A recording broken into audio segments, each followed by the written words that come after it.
El estudio de los instrumentos, de las herramientas de política ambiental, es una de las partes más importantes del derecho ambiental. A partir de que la Constitución Nacional impuso encomendó el mandato al Congreso de la Nación de sancionar leyes de presupuestos mínimos para proteger el ambiente, el Congreso fue sancionando una serie de presupuestos mínimos, una serie de leyes de presupuestos mínimos, y sin dudas la más importante es la Ley General del Ambiente, la Ley 25.675, que fue sancionada en el año 2002. Esta ley, de algún modo, podemos dividirla en tres partes. Una primera parte donde se analizan cuestiones generales, donde se enuncian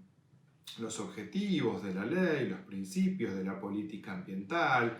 donde se conceptualiza la idea de presupuestos mínimos, se definen cuestiones que tienen que ver con la competencia y la jurisdicción en materia de daño ambiental.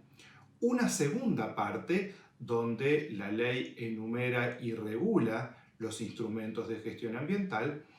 y una tercera y última parte en la cual la ley regula todo lo relativo, lo atinente al daño ambiental. En cuanto tiene que ver con los instrumentos de gestión ambiental o herramientas de gestión o de política ambiental, que es el tema de hoy, lo que hay que decir es que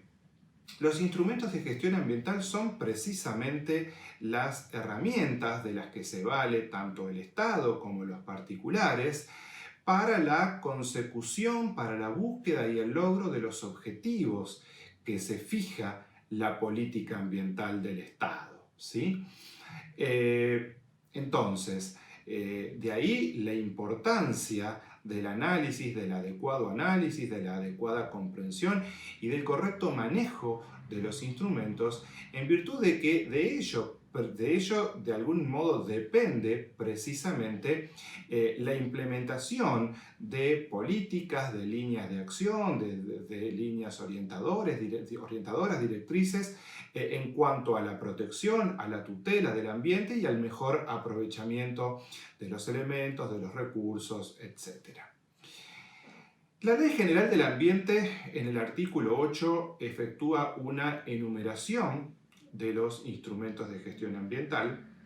Concretamente, enumera 6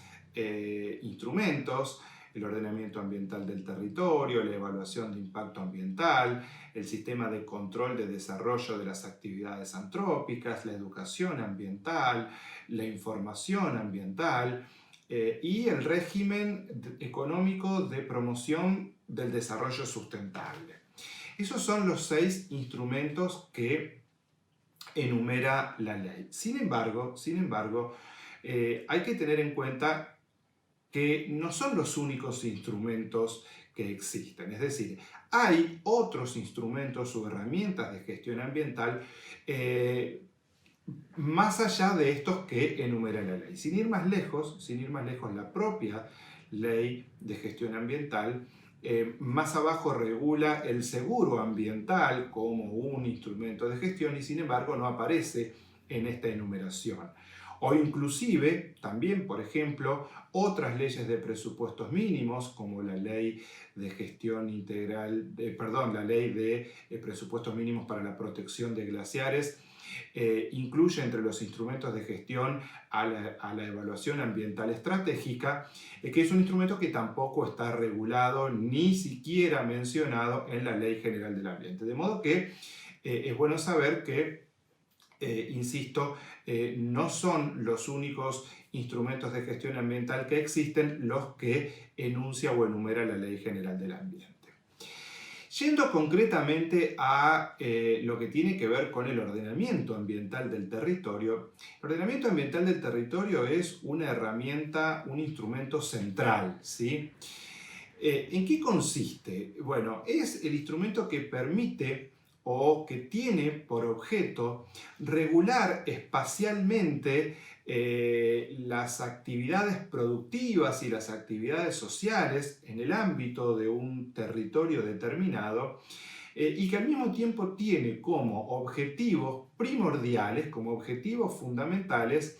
promover el uso racional de los recursos naturales y además concertar los diferentes intereses que tienen los actores sociales que coexisten en ese territorio. Naturalmente que los distintos sujetos que conviven en una determinada área, en un determinado territorio, tienen distintos intereses, distintos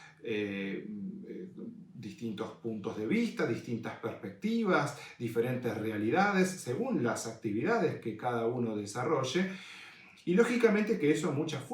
veces es fuente de conflictos, de controversias. Y bueno, el ordenamiento ambiental del territorio precisamente es la herramienta que sirve para buscar consensos, para buscar una concertación de esos intereses, de modo tal de posibilitar una coexistencia pacífica entre todos esos actores. La idea de ordenamiento ambiental del territorio ha evolucionado mucho en los últimos años, e inclusive la idea de ambiental es una idea que se ha agregado recientemente, porque conceptualmente antes se hablaba solamente de ordenamiento territorial y era digamos, según la idea clásica de ordenamiento territorial, solo estaba dirigido a regular aspectos estrictamente económicos y, en el mejor de los casos, sociales, y fundamentalmente apuntaba a efectuar una regulación en cuanto a los usos del suelo, ¿sí? En este marco de ideas o en este orden de ideas, el derecho de dominio, ¿sí? El derecho de propiedad privada, cumplía un rol y un papel muy importante. Y el ordenamiento territorial tenía una base claramente administrativa, ¿sí? Es decir, era un proceso burocrático y tecnocrático que se daba desde arriba para abajo y únicamente estaba direccionado, dirigido, implementado por la administración. Eso en la actualidad se ha modificado mucho porque el concepto moderno de ordenamiento ambiental del territorio no solo que es esencialmente ambiental o apunta fundamentalmente a lo ambiental, sino que comprende y apunta a una idea amplia de lo ambiental, es decir, no comprensiva únicamente de aspectos puramente ecológicos, sino también de todo lo que tiene que ver con los bienes naturales, con los bienes culturales, con la protección del paisaje, del patrimonio natural, cultural, de la identidad de los pueblos originarios, es decir, todas cuestiones que exceden naturalmente las cuestiones ecológicas. Y como consecuencia de ello, como consecuencia de tutelar fundamentalmente o de tender a tutelar un bien de incidencia colectiva, naturalmente que ya no predomina ese respeto y esa incidencia fundamental del dominio privado o de la propiedad privada, sino que en el ordenamiento ambiental del territorio fundamentalmente se tiende a tutelar intereses sociales, intereses colectivos, y la organización, o mejor dicho, la implementación de este tipo de procedimientos, evidentemente que se da a partir de la idea de sistema o de ecosistema, y más precisamente de ecorregiones, dejando de lado la vieja idea de la organización político-administrativa que en todo caso seguía divisiones políticas, geográficas marcadas por el hombre. Las ventajas del ordenamiento ambiental del territorio en tanto instrumento de gestión ambiental son múltiples y por eso ninguna agenda política, ninguna agenda gubernamental o estatal en materia de protección del ambiente puede prescindir de esta herramienta. De hecho, no solo está contenida en las regulaciones nacionales, sino en buena parte de las regulaciones provinciales en nuestro país, e inclusive ha alcanzado estatus constitucional, por ejemplo, en la provincia de Entre Ríos, donde, entre otros instrumentos, adquiere carácter obligatorio a partir de su consagración en la misma Constitución, ¿sí? El ordenamiento ambiental del territorio fundamentalmente apunta a otorgar un marco de previsibilidad a las políticas, a las acciones, a los emprendimientos, a todas las actividades que se implementan en un determinado territorio, porque parten de la búsqueda de consenso a partir del rol fundamental que se otorga a la participación ciudadana, a la información, al acceso a la participación, a la información, y en consecuencia ese consenso o esa búsqueda de consenso y esa participación otorga un marco de legitimidad al procedimiento, ¿sí? Y eso es o forma parte de la famosa licencia social que es necesaria para llevar adelante actividades, y esto lo vamos a ver enseguida que ocurre también en materia de evaluación de impacto ambiental, la licencia social que es tan necesaria para llevar adelante actividades, proyectos que puedan tener alguna incidencia negativa en el ambiente. Dicho en otros términos, fundamentalmente, el ordenamiento ambiental del territorio tiende a prevenir conflictos socioambientales a partir de analizar las realidades propias de cada zona, de cada región, y los recursos con los que cuenta, las actividades que se desarrollan, para lograr un ordenamiento, una complementación y una convivencia armónica de esas actividades, de esos intereses, de modo, insisto, de poder prevenir conflictos socioambientales, ¿sí? Es decir, que otorga un marco de previsibilidad y de legitimidad social. Y al mismo tiempo,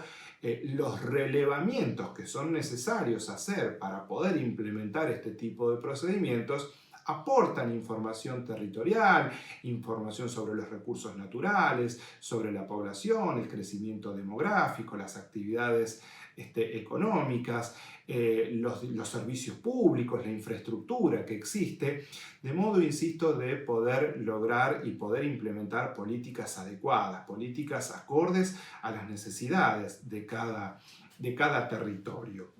de cada región.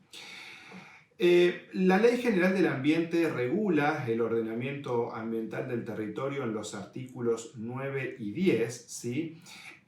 Solamente, es decir, tiene una regulación muy escueta, muy general, y básicamente consiste en lograr o apuntar a la concertación de los intereses entre los distintos sectores de la sociedad y los intereses de la sociedad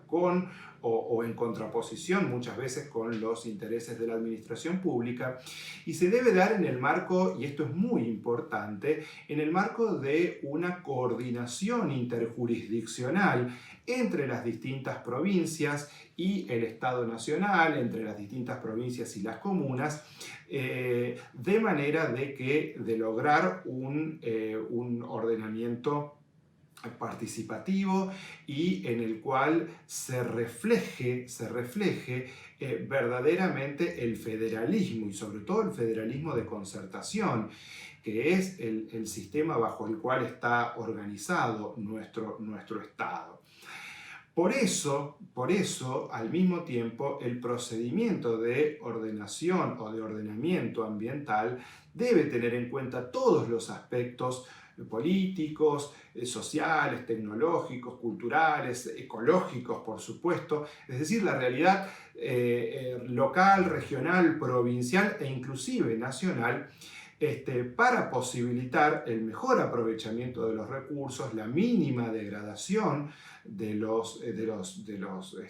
elementos de la naturaleza, del suelo, de la flora, de la fauna, etc. Y cuando se trata de localizar o de distribuir las diversas actividades antrópicas se debe, por esta razón también, digamos, se debe tener en cuenta prioritariamente, se debe analizar prioritariamente cuáles son las capacidades, las aptitudes, las perspectivas, las necesidades de cada una de estas regiones, ¿sí? Y cuál es la orientación de la población, cuáles son las características sociales, económicas, culturales, cuáles son las características biológicas de los distintos ecosistemas, y también, obviamente, cuál va a ser el impacto que todo este ordenamiento, que toda esta ordenación va a conseguir. La Ley General del Ambiente, siguiendo con cuestiones jurídicas, no solo digamos, regula el ordenamiento ambiental del territorio en 2 artículos, pero luego el resto de las normas de presupuestos mínimos en forma prácticamente sistemática vuelven a hacer referencia a este instrumento. Por caso, la Ley de Protección de Bosques Nativos, la 26.331, en lo que constituye uno de los aspectos más relevantes de esa ley, y esto lo vamos a ver más adelante cuando veamos cómo es el sistema de protección de los bosques en nuestro país, organiza un sistema de ordenamiento territorial de bosques nativos a los fines de clasificarlos y luego poder protegerlos.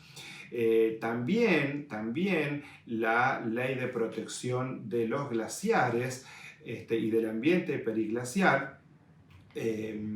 recurre a este instrumento, por ejemplo, cuando organiza el Inventario Nacional de Glaciares o, digamos, ordena realizar el Inventario Nacional de Glaciares, que también es una suerte de ordenamiento territorial. Inclusive también las leyes que regulan la gestión integral de residuos, tanto de residuos industriales como de residuos domiciliarios, también echan mano de esta herramienta para determinar cuáles son los lugares donde, por ejemplo, deben instalarse las centrales o los centros de depósitos finales de residuos, ¿sí? Que obviamente, o las plantas de distribución o de disposición final de residuos, que obviamente deben estar en lugares alejados de las poblaciones, de los centros urbanos, y adoptando todos los recaudos en materia ambiental y de seguridad necesarios. De modo que, bueno, con esto damos cuenta de la importancia del ordenamiento ambiental del territorio como instrumento de gestión ambiental.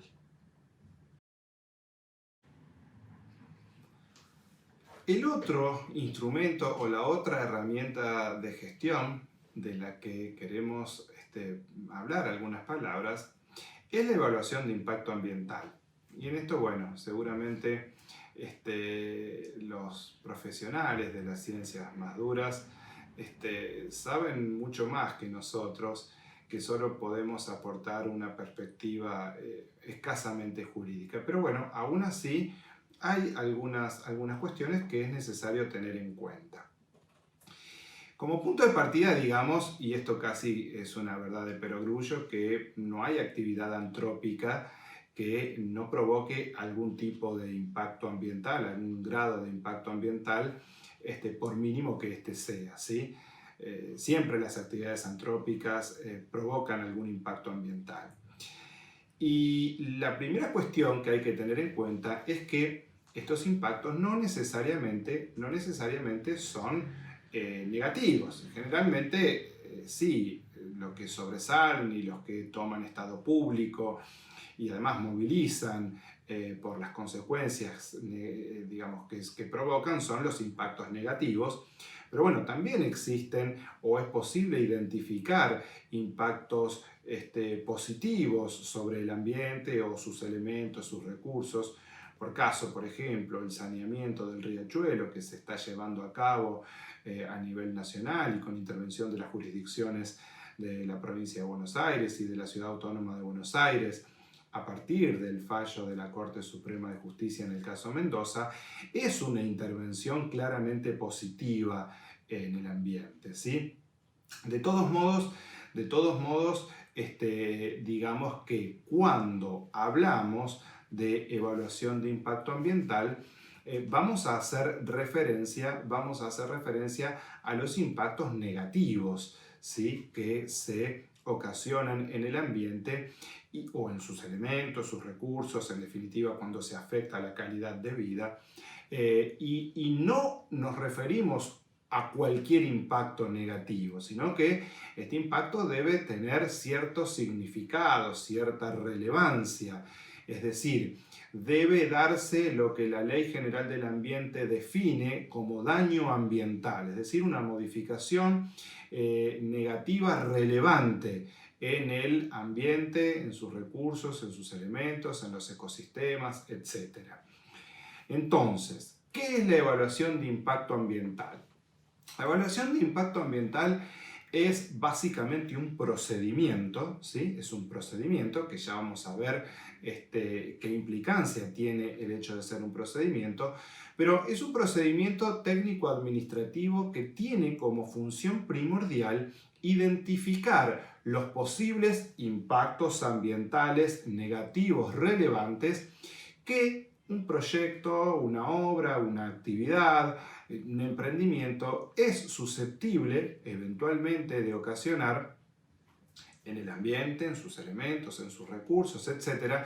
con la finalidad de prevenir, de evitar esos efectos o mitigarlos si la prevención o la erradicación no es posible, o en su defecto de no autorizar la realización de esa obra, de esa actividad,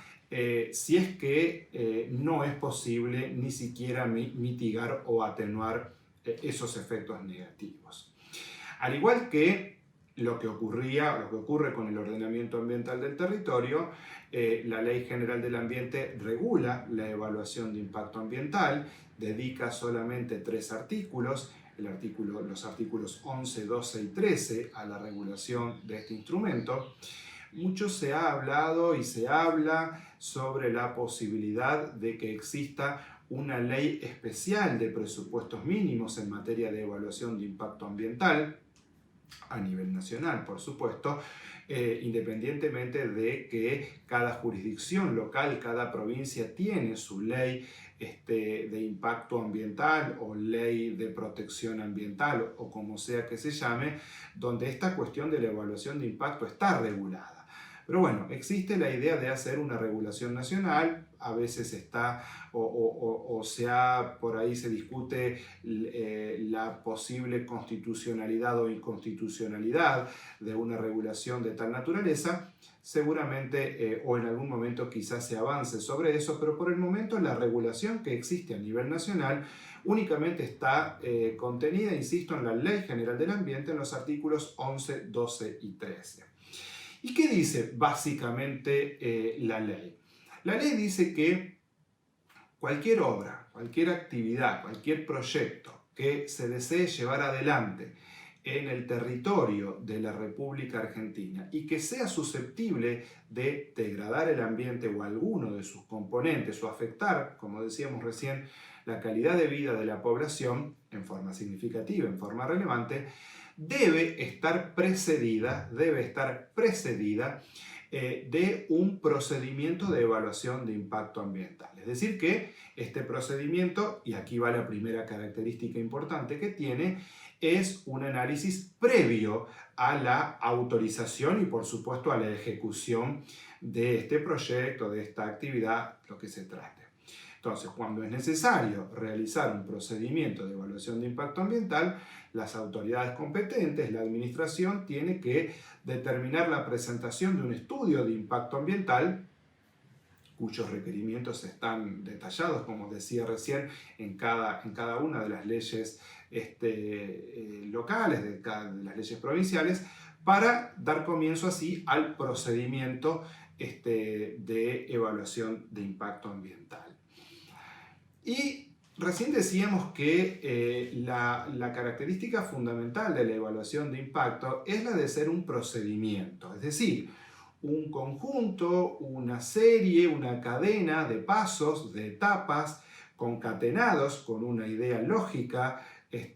razonablemente, y dirigidos hacia la consecución de un determinado objeto, de un determinado propósito. Bueno, la evaluación de impacto ambiental es eso. Y por eso es que tiene, como vamos a ver enseguida, distintas etapas, ¿sí? Distintas etapas. Como instrumento de gestión ambiental y un poco relacionándolo con los principios que ya hemos visto del derecho ambiental,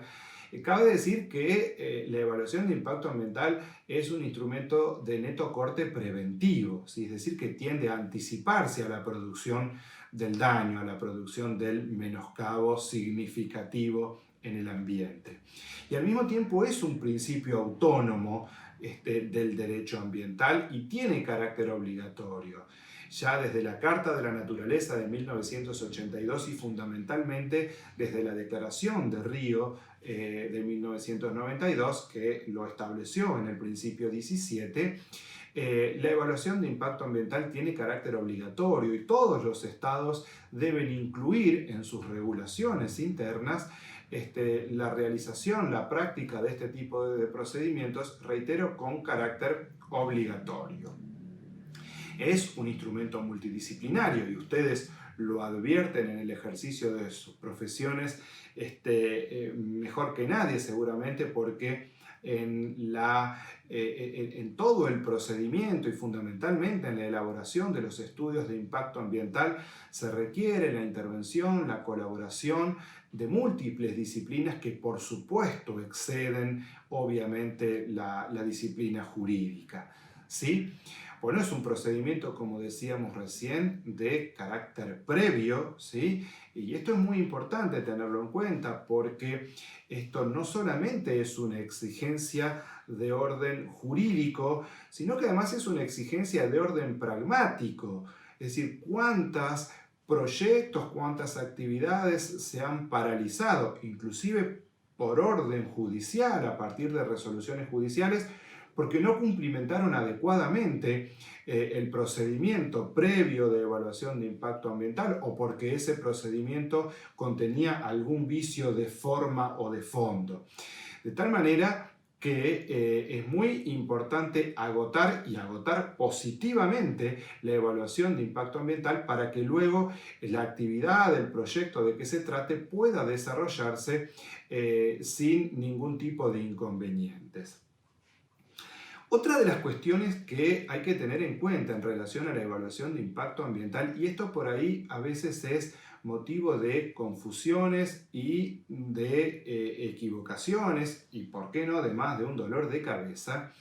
es que la evaluación de impacto ambiental, o mejor dicho, el certificado de aptitud ambiental que se obtiene al finalizar el procedimiento, no exonera de responsabilidad ambiental. Es decir, el titular de la actividad, del proyecto de que se trate, no queda exento de responder por los daños, por los perjuicios ambientales que se ocasionen, aun cuando haya obtenido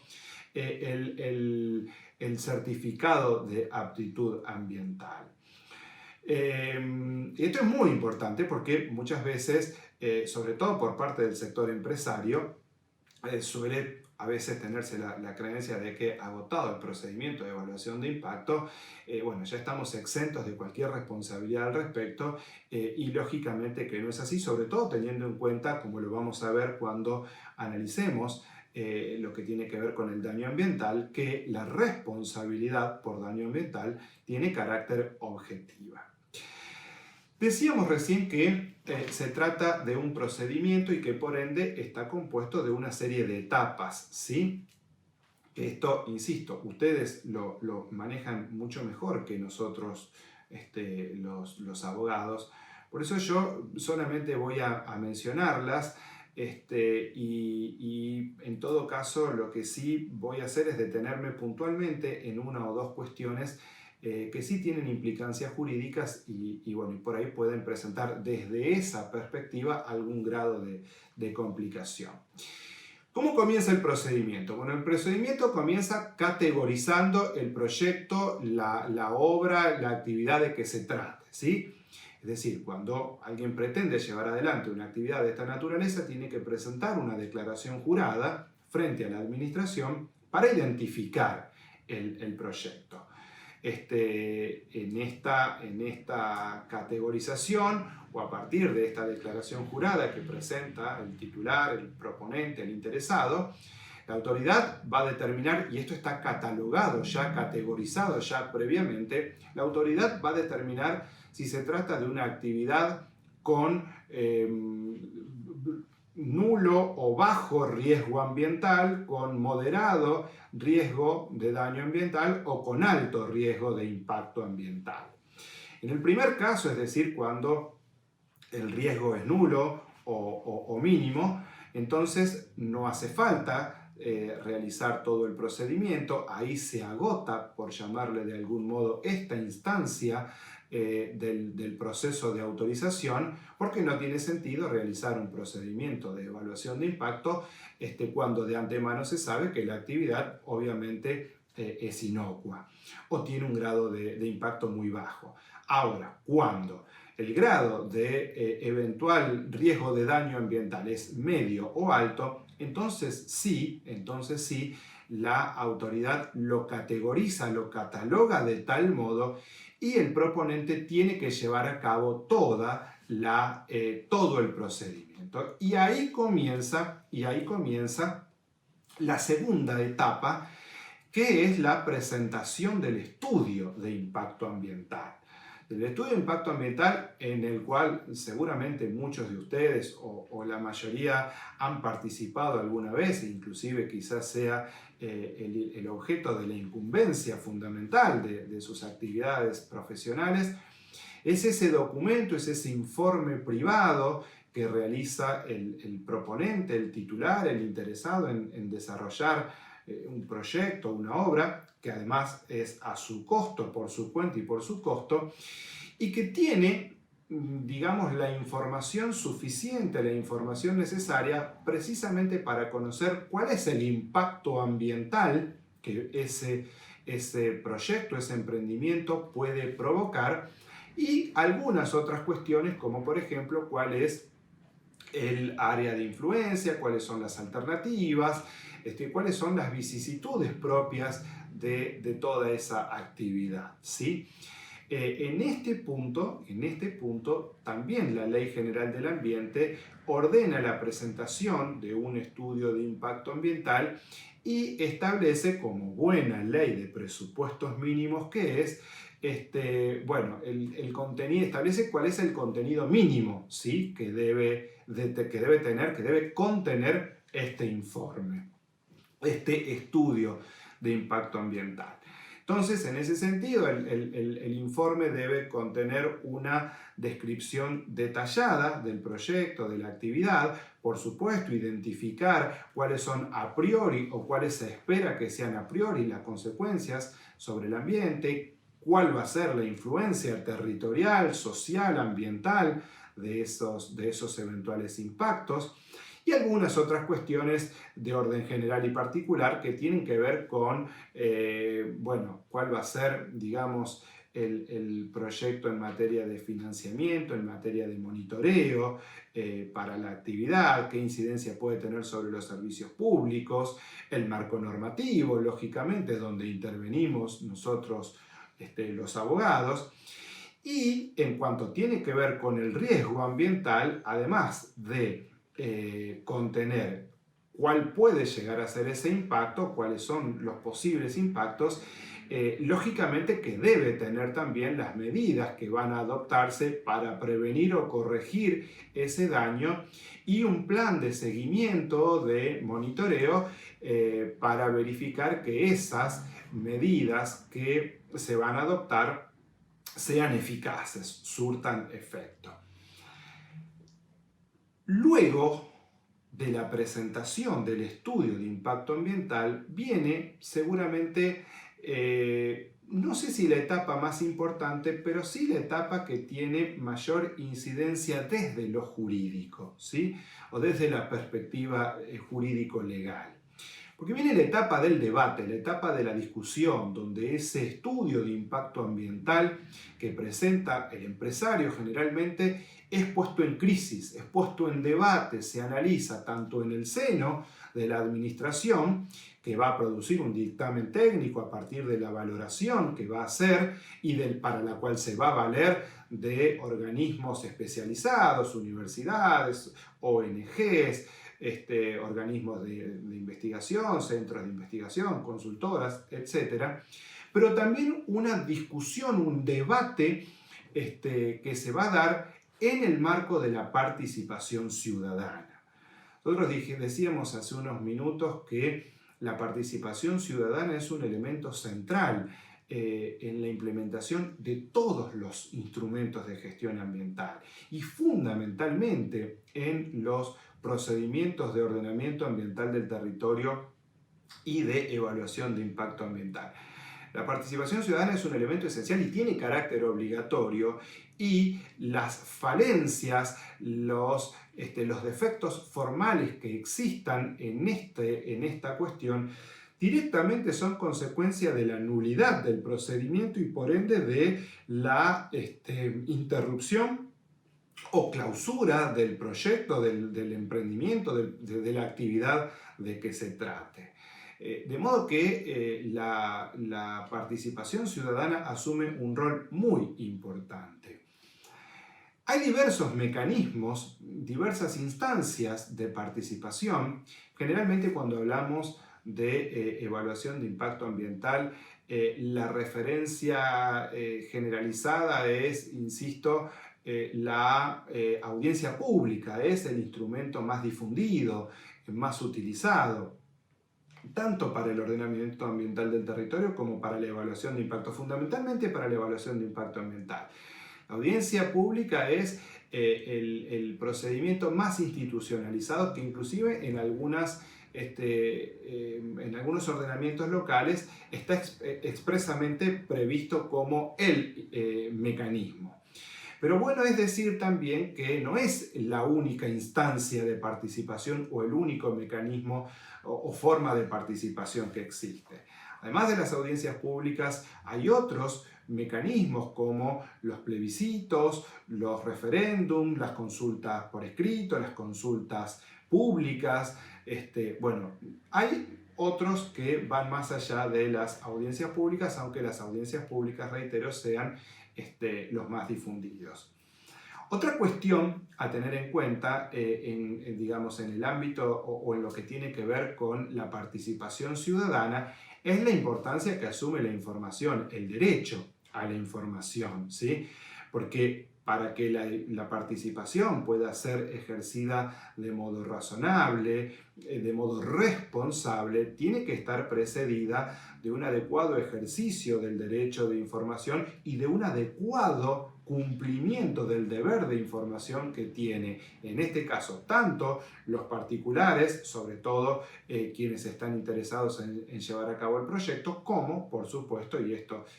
siempre es así, la autoridad, es decir, desde la administración. Información, el acceso a la información es sumamente importante, ¿sí?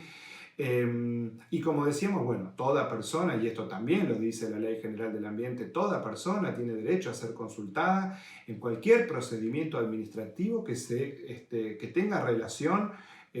o en el cual, digamos, se tienda a la preservación del ambiente, que sea de incidencia general o que pueda afectar cuestiones particulares, ¿sí?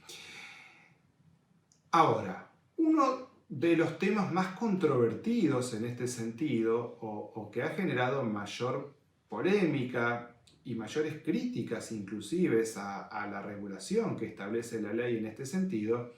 tiene que ver con el carácter o no vinculante que tiene la participación ciudadana. Es decir, hasta qué punto la opinión de la ciudadanía, expresada a través de cualquier mecanismo de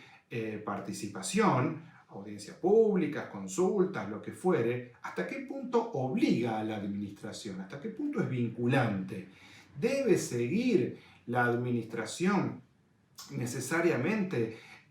los lineamientos, las decisiones, los dictámenes, por llamarlo de algún modo, de la ciudadanía, o puede prescindir de ellos y resolver según su criterio, su discrecionalidad? Bueno, la solución de la ley se inclina por esta segunda alternativa, es decir, La opinión de los participantes no es vinculante para la autoridad que convoca a la audiencia o a la consulta, ¿sí? Y la ley solamente establece que cuando la autoridad resuelve de manera contraria, debe fundamentar adecuadamente su modo de resolver, su resolución, lo cual también es sobreabundante porque la autoridad siempre debe fundar su resolución. Los actos administrativos siempre deben ser fundados, siempre deben ser fundamentados, porque si no son arbitrarios, y si son arbitrarios son inconstitucionales. Pero más allá de eso, la cuestión estriba en saber si esta solución de la ley es correcta o incorrecta. Y sobre esto se ha generado un debate, como les decía, muy, muy importante. En general nosotros pensamos, o al menos yo entiendo que la solución,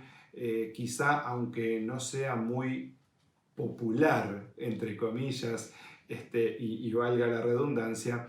entiendo que la solución es adecuada. Esto no va en desmedro de la participación, ni significa de algún modo quitarle importancia, porque muchas veces se dice, bueno, pero ¿para qué entonces una participación obligatoria y para qué le damos tanta importancia si al fin y al cabo la administración puede resolver del modo que quiera? Bueno, a ver, precisamente el gobierno se ejerce a través de quienes nos representan y se presupone que la administración cuenta con elementos de juicio, elementos de análisis, de crítica, como para resolver adecuadamente. Y si resulta que la resolución luego es errónea, todos y cada uno de los participantes y la población en general tiene las herramientas jurisdiccionales necesarias para reencauzar la cuestión. Por ejemplo, una acción de amparo, como lo veíamos en la clase anterior. Por otro lado, indudablemente que el pensamiento de restar valor a la solución legal, es decir, en esto de pensar que debiera ser obligatorio el dictamen, la opinión de la ciudadanía, se funda muchas veces en la desconfianza que tenemos fundada, vale aclararlo, pero en la desconfianza que tenemos de la administración o del gobierno. Y en definitiva debiéramos apuntar a que el sistema funcione bien, los funcionarios cumplan adecuadamente sus deberes, hagan una ponderación razonable de cada caso en particular y en definitiva terminen aprobando o no aprobando un estudio de impacto ambiental de acuerdo a la sana crítica y de acuerdo a los elementos objetivos que existen. Terminada la etapa de discusión, viene la etapa de resolución. La autoridad administrativa termina resolviendo. ¿Qué hace con este informe de impacto ambiental, con este estudio de impacto ambiental? Si lo aprueba o no. Hay tres posibilidades en este acto administrativo final: aprobar el estudio de impacto ambiental, no aprobarlo o exigir, tercera alternativa, exigir la realización de modificaciones. La Corte Suprema de Justicia recientemente ha dicho que son inválidas las aprobaciones condicionales, es decir, o sujetas a condición, es decir, aprobar el estudio de impacto ambiental y en consecuencia permitir el comienzo de la actividad, el desarrollo de una obra, aunque bajo la condición o el cargo de efectuar algunas modificaciones.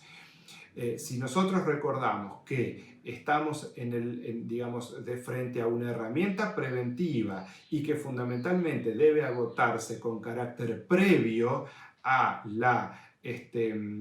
comienzo de ejecución e inclusive a la autorización del proyecto, del emprendimiento de que se trate, cuando la aprobación se produce condicionada, la obra no puede comenzar, el proyecto no se puede comenzar a llevar a cabo si antes no se cumplen esas condiciones. Es decir, el procedimiento tiene que estar aprobado en su totalidad, ¿sí?